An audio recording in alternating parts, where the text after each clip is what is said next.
27/24కి TET నిర్వహిస్తాం జరిగింది. 4,27,000 మంది apply చేశారు. దాంట్లో 3,68,000 మంది అపియర్ అయ్యారు. 1,87,000 మంది క్వాలిఫై అయ్యారు.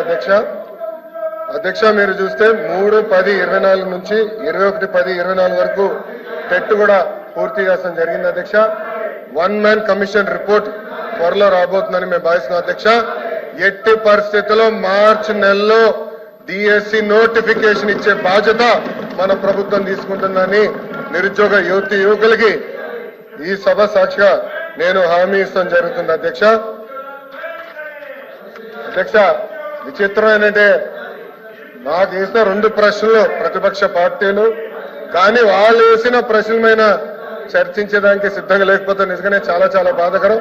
ఇప్పుడన్నా వాస్తవాలు తెలుసుకోవాలని గౌరవ సభ్యుల్ని కోరుతున్నా. అధ్యక్ష